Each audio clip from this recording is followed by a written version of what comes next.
আসসালামু আলাইকুম। আচ্ছা, এসএসসি ব্যাচের শিক্ষার্থীরা, তোমরা সাপোজ ধরে নাও তোমাদের সামনে 100 টাইগার আছে। সে ধরলো কি তোমার গলা চেপে, সে বদমাইশ, গলা ছাড়লো না, খুব বেশিক্ষণ সময় এইভাবে করে গলা চেপে ধরলো। একটা সময় তার কি হবে, তোমার শ্বাসরোধ হবে এবং তুমি মারা যাবা। আর যাই হোক, এটা একটা ঘটনা মদের ছলে বলা। তো এই যে মারা যাওয়া, এটার কারণ, পেছনের কারণটা কি? এটার পেছনের কারণ হচ্ছে হিউম্যান ফিজিওলজি, যে রেসপিরেটরি সিস্টেম, এটা ব্যাঘাত হয়েছে, যার কারণে মারা গিয়েছো। আচ্ছা, আমরা এই হিউম্যান ফিজিওলজি, এই যে রেসপিরেটরি সিস্টেম, এটা বেসিকটা আজ দেখব। তো বেসিক্যালি কি হয়, ফার্স্টে অক্সিজেন বায়ু প্রবাহটা, বায়ু প্রবাহে যে অক্সিজেন থাকে, এটা নাসারন্ধ্র পথে, কোথায় নাসারন্ধ্র পথে, নাসার গহ্বরে যাবে। এই যে নেজাল ক্যাভিটি পার হয়ে এটা ল্যারিংস আসবে, ল্যারিংস পার হয়ে এটা ট্রাকিয়াতে আসবে। আচ্ছা, ট্রাকিয়াটা তোমরা যদি খেয়াল করো, এটা একটা তরুণাস্থি, যার কারণে এটা ফাইভের মতন এভাবে সি আকৃতি অর্ধবলয়। এটা হচ্ছে সি আকৃতির অর্ধবলয়, এটা তরুণাস্থিময়। আচ্ছা, তো এই ট্রাকিয়াটা আসে যখন ফুসফুসের কাছাকাছি আসলো, এটা বিভক্ত হয়ে গেছে, ডান ফুসফুস, বাম ফুসফুস, দুই ফুসফুসের জন্য দুইটা ব্রাঞ্চ তৈরি করে ফেলছে এই ট্রাকিয়া। আচ্ছা, ট্রাকিয়া তাহলে ব্রাঞ্চ তৈরি করলো, তাহলে এখনো অক্সিজেন কোথায় আছে? এই ট্রাকিয়ার এখানে আছে। তো এরপর ফুসফুসে প্রবেশ করবে। তো আমরা যদি ঘরে প্রবেশ করি, ফুসফুসে একটা ঘর, হ্যাঁ, ঘরে প্রবেশ করলে ঘরে কি একটা দরজা থাকে, যেখানে মেইন দরজা কি হয়, সবাই আসে, মানে ঘরে প্রবেশ করে, ঘর থেকে বের হয়। সেম ভাবে এই ফুসফুসের একটা মেইন দরজা আছে, মেইন দরজাটার নাম হচ্ছে কি, হাইলাম। এই যে মেইন দরজা, এই দরজা, এখানে এটার নাম কি, হাইলাম। হাইলামের পথে এখন কে ট্রাকিয়া প্রবেশ করলো। ট্রাকিয়া প্রবেশ করলে দেখবা, আচ্ছা, প্রবেশ করলো এতটুকু ট্রাকি। এখন তুমি একটু বাহির থেকে দেখো ফুসফুসকে, বাহির থেকে দেখলে এই ফুসফুসটা তোমরা দেখবা তিনটা অংশে বিভক্ত। কোন ফুসফুস?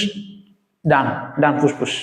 ওকে, লেফট লাংটা দেখবা দুইটা অংশে বিভক্ত, উপরে একটা অংশ, এই একটা অংশ, দুইটা অংশে বিভক্ত।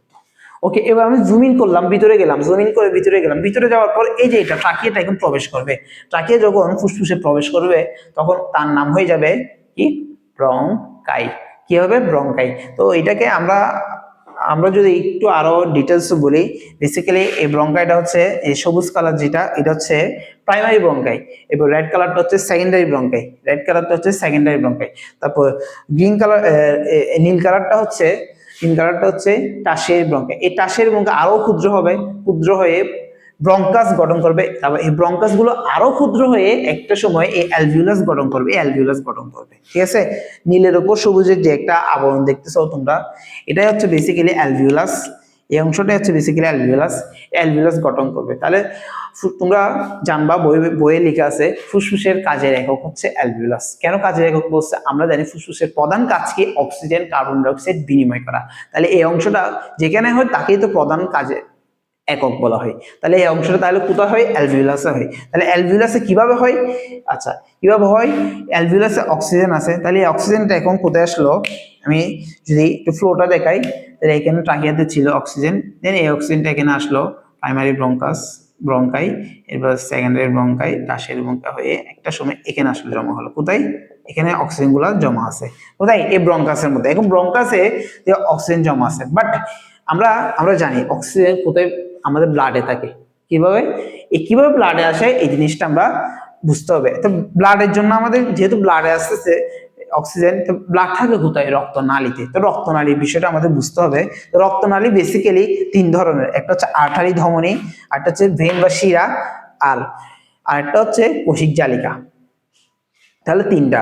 তাহলে আর্টারি বা ধমনী হচ্ছে লালচে কালার। কেন লালচে কালার? কারণ ধমনী অলওয়েজ কি অক্সিজেন পরিবহন করবে, বা এই রক্তনালীটাতে অলওয়েজ কি থাকবে? ভিতরে এই রক্তকণিকার মধ্যে কি থাকবে? অক্সিজেন থাকবে। তো কিভাবে অক্সিজেন অ্যাড হয়, ওইটা একটা বিক্রিয়া, অক্সিহিমোগ্লোবিন। তো এগুলো আমরা ইন ডিটেলস চ্যাপ্টার 7 সপ্তম অধ্যায় গ্যাসীয় বিনিময় যখন ডিটেলস পড়বো ওইখানে আমরা আজ একটা বেসিক তোমাদের ফাউন্ডেশন দাঁড়া করাচ্ছি, হিউম্যান ফিজিওলজি। আমরা তোমাদের সবগুলা ইনশাল্লাহ দেখাবো। শুধু যে রেসপিরেটরি সিস্টেম এটা না, আমরা কিভাবে ব্লাড সার্কুলেশন হচ্ছে এটা দেখাবো, তারপর হৃৎপিণ্ডে কিভাবে রক্ত প্রবাহিত হয়, সবকিছু ইনশাল্লাহ দেখাবো। তো আগে এই অংশটা শেষ করি। তাহলে এই যে আর্টারি, ধমনী, এরপর হচ্ছে শিরা বা ভেন। ভেনটা হচ্ছে নীল কালার, কেন? কার্বন ডাইঅক্সাইড পরিবহন করে এই কারণে। আচ্ছা, এই যে মাঝে রয়ে গেল কোষিক জালিকা, একটা কোষিক জালি নীল লাল কালার, একটা নীল কালার। লাল কালার হওয়ার কারণ কি? এই ধমনীটা যখন একটা সেলে প্রবেশ করবে, ধমনী কি এত বড় ধমনী? হ্যাঁ, একদম ক্ষুদ্র একটা সেলে কি প্রবেশ করতে পারবে? নো, পারবে না। এই কারণে এই ধমনীটাকে আরো ক্ষুদ্র হইতে হবে, আরো ক্ষুদ্র হয়ে একটা জালিকা তৈরি করবে। এই জালিকাকে বলা হয় কোষিক জালিকা। এই কোষিক জালিকার মধ্যে কি থাকবে? অক্সিজেন থাকবে। ঠিক আছে, এই অক্সিজেনটা এখন ব্যাপন প্রক্রিয়ায় কোথায়? কোষে প্রবেশ করবে। কোষে প্রবেশ করার পর কোষের ভেতর যে একটা কোষীয় উপাদান মাইটোকন্ড্রিয়া, মাইটোকন্ড্রিয়া শ্বসন করবে, অক্সিজেনকে কাজে লাগাবে। অক্সিজেনকে কাজে লাগায় আমি যে খাবার খাইছিলাম গ্লুকোজ, এটা গ্লুকোজকে ভাঙবে, শক্তি উৎপন্ন করবে, পাশাপাশি একটা উপজাত পদার্থ হিসেবে কার্বন ডাই অক্সাইড উৎপন্ন করবে। কি উৎপন্ন করবে? কার্বন ডাই অক্সাইড উৎপন্ন করবে। কার্বন ডাই অক্সাইড, এই কার্বন ডাই অক্সাইডটা এই যে কোষ থেকে বের হয়ে যাবে, বের হয়ে কোথায়? এই কোষিক জালিকার মধ্যে থাকবে। তো এই কোষিক জালিকায় মধ্যে থাকলো এই কোষিক জালিকা, এটা অবশ্যই আমাদের নীল কালারটা দেখানো উচিত।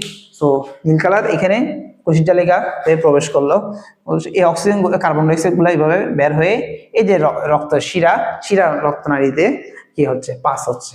তো এটা হচ্ছে basically oxygen carbon die oxide বিনিময়। তো এই জিনিসটা এই যে অ্যালভিউলাসে হয়ে থাকে, অ্যালভিউলাসকে এই যে কোষিক জালিকাগুলো ঘেরাও করে থাকে।